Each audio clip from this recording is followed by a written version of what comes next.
Punta Negra incident. On Saturday, 5th January 1980, the ocean off the coast of Punta Negra, Chile looked calm. Jose Miranda, an experienced hookah diver, was aboard a small boat with his crew. Hookah diving used a long air hose connected to a compressor on the boat instead of heavy tanks. That morning, Jose had already completed one successful dive harvesting shellfish and spearfishing. The boat moved to a second dive location a short distance away. What the crew didn't fully appreciate was that this spot sat close to a sea lion haul-out. Earlier that week, divers had found fragments of sea lion bodies torn and scattered on the seabed. Jose slipped into the water, adjusted his gear, and swam about 15 feet from the boat. He was wearing a weight belt and began to descend. The air hose trailed behind him, and his exhaled breaths created bubbles that marked his position. Above, the sea lion haul-out remained active with sea lions diving and surfacing. From the surface, everything looked normal with bubbles rising steadily. Then, without warning, the bubbles stopped all at once. The compressor on the boat began to strain as pressure climbed rapidly. The water beside the boat erupted with a violent burst of red-stained bubbles. A massive great white shark surged upward with its jaws clamped around Jose. Jose had been decapitated with his head completely gone and one arm missing. A deep, straight bite mark ran horizontally across his body. The shark released Jose and slipped back beneath the surface. Other boats rushed toward the scene, but the shark began circling slowly and deliberately. It would rise above the surface, inspect the vessels, then ram them with its body. This happened at least 3 times as the shark guarded what it considered its prey. For hours, the boats were locked in a dangerous standoff. Eventually, through careful coordination, they managed to retrieve Jose's remains. Examination showed bite marks on his lower back, indicating the shark attacked from above. The weight belt around his stomach may have prevented the shark's lower jaws from cutting deeper. There was no additional feeding after the first bite. Everything happened in one moment. Witnesses estimated the shark at 25 feet, though experts suggest around 20 feet was more realistic. Jose Miranda had entered an area where a large apex predator was actively hunting near sea lions. Jose Miranda's death remains one of the most violent and rare shark attacks ever recorded in Chile. Fugro, Brazil incident. In mid-April 2016, Eduardo prepared for another shift on the diver support vessel Wyatt Candies off the Brazilian coast.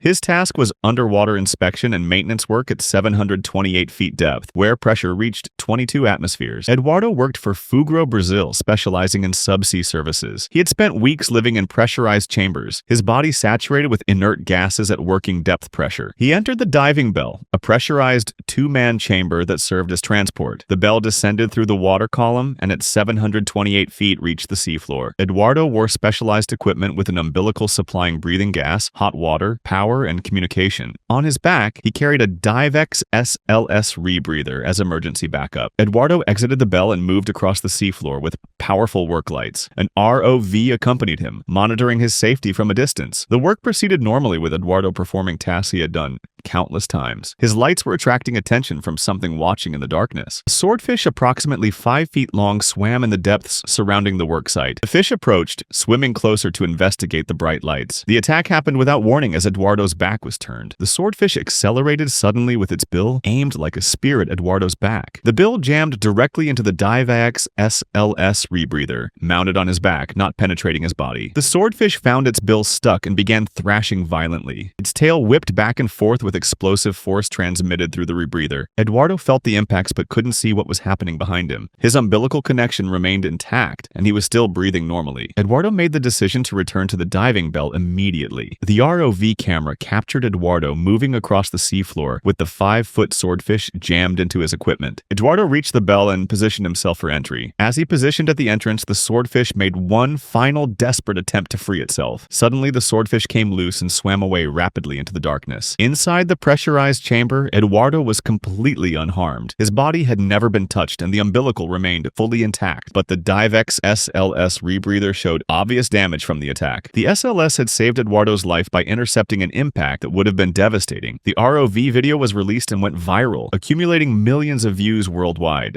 Pozo de Gavilán incident. On June 9, 2007, Helios Medina and 9 companions arrived at Pozo de Gavilán in Mexico. The site was a massive sinkhole approximately 300 feet deep and 200 feet in diameter. 5 members, including Medina, were certified cave divers planning to explore underwater passages. The remaining 5 were there to practice vertical rope techniques. Sunday morning, the team began rigging the pit for descent, using their vehicle as the primary anchor. At approximately 10 a.m., Medina began the first descent. About 100 feet into the 200 285-foot drop, his descent rate increased dramatically. He wrapped the rope around his leg to add friction and regain control, causing a rope burn. The remaining team descended without incident, and the 5 divers explored the underwater passages. Around 2 p.m., they exited the pool and prepared for the 285-foot climb out. Medina positioned himself as the last person out while others began climbing. By 3 p.m., 2 people had reached the surface and 4 were climbing on the 2 ropes. Suddenly, a scream came from above. One climber had accidentally disturbed a large nest of Africanized honeybees hidden in the limestone. Thousands of bees erupted, swarming the 4 climbers suspended on ropes. The 2 people at the surface rushed to the edge and were also attacked. One experienced member rigged a 3rd rope and rappelled down while being stung. He reached the first climber, attached a lanyard, cut her ascender slings, and climbed out dragging her weight. He immediately descended again to rescue the 2nd climber. After reaching the surface with the 2nd rescue, his body began to rebel from exhaustion and bee stings. 2 climbers remained stranded on the ropes at 80 feet and 120 feet above the floor. Medina put on his wetsuit for protection and began climbing toward the lower stranded person. Bees landed on his exposed face, neck, and hands as he climbed. He reached the stranded climber at 80 feet, attached a tether, and rappelled back to the floor. One victim remained suspended 120 feet above, still being attacked. Suddenly, the rope jerked violently. Someone had started the SUV anchor, trying to haul the ropes up. Medina assessed the rope system was no longer safe to climb. The male climber he rescued began deteriorating with signs of shock and stopped breathing properly. The team began artificial respiration as emergency sirens echoed from above. By 4:15 p.m., approximately 50 rescue workers had assembled at the top. The bee swarm remained active, attacking anyone within 300 feet of the pit edge. The female still stranded on rope had stopped moving entirely after receiving over 1,000 stings. Rescuers hauled the ropes up, bringing her body to the surface and to a waiting ambulance. The critically injured male was also hauled out and transported to the hospital. Medina reached the surface at approximately 1 a.m., 15 hours after first rappelling in. The first rescued woman received over 600 stings and was hospitalized for 3 days. The second rescued woman received over 900 stings and spent 2 weeks in the hospital. The male received approximately 400 stings and was hospitalized for 3 days. The woman stranded highest received over 1,200 stings, spent a week in intensive care, developed a blood clot, and required several more weeks of hospitalization. All 5 victims ultimately survived the horrifying nightmare at Pozo de Gavilán swimming hole pit incident. On June 3, 2014, Ken Harrington, 70, and Dave Belsky, 77, drove into Eddy County, New Mexico. Over the years, they had documented more than 500 cave and karst features in the county. Today's objective was Swimming Hole Pit, one of many sinkholes that dotted the landscape. These sinkholes formed when water rose from underground sources, dissolving gypsum deposits and creating voids that collapsed. Harrington and Belsky arrived and began their examination. Harrington worked his way down toward the water at the bottom. Belsky explored the opposite side, examining the walls and structure. He noticed deep crevices where the edge was actively calving off. Belsky called out to Harrington, asking him to come see the crevices. Belsky decided to get a closer look and began sliding down into one of the crevices. As his weight disturbed the crack, something hidden in the darkness stirred. An Africanized bee nest, concealed in the crevice, erupted in response. Thousands of bees poured out and swarmed immediately. The swarm located Harrington first since he was closer to the crevice. The first stings hit his exposed skin on his face, neck, and hands. They weren't coming one at a time, but in dozens. Harrington ran toward their truck, the only enclosed space available. The bees then turned their attention to Belsky at the crevice. One stung him directly on the lip. One bee flew directly into his mouth, and he instinctively swallowed it. Several more bees attempted to crawl into his ear canal. Both men reached the truck and threw themselves inside, slamming the doors. Dozens of bees had followed them into the vehicle, still attacking. The swarm outside pressed against the windows, crawling across the glass. Harrington and Belsky began killing the bees that had made it inside. Eventually, the bees inside were eliminated and the swarm outside began to disperse. Belsky had received multiple stings, including one on the lip, arms, and head. Harrington had his own collection of stings, each site swelling and throbbing. Luckily, neither showed signs of allergic response. After waiting to ensure no delayed symptoms would develop, they were able to drive away. At 70 and 77 years old respectively, they were the demographic most vulnerable to serious complications. The fact they escaped with only a few stings rather than hundreds likely prevented a much more serious outcome. Shelter Cave Incident. In September 1985, 5 young people decided to camp in a shelter cave near the Platte River in Nebraska. Michael Wiles was 12 years old. His older brother Mark was 18. Their friend David Funkhauser was 17. Two other youths were also in the group. Shelter caves are natural rock overhangs that provide protection from weather. They arrived in the late afternoon with camping gear. As evening approached and temperature dropped, they built a campfire near the cave mouth. Eventually, all five settled into sleeping bags beneath the rock overhang. The campfire provided warmth, and they felt safe. But they had created a deadly combination without knowing it.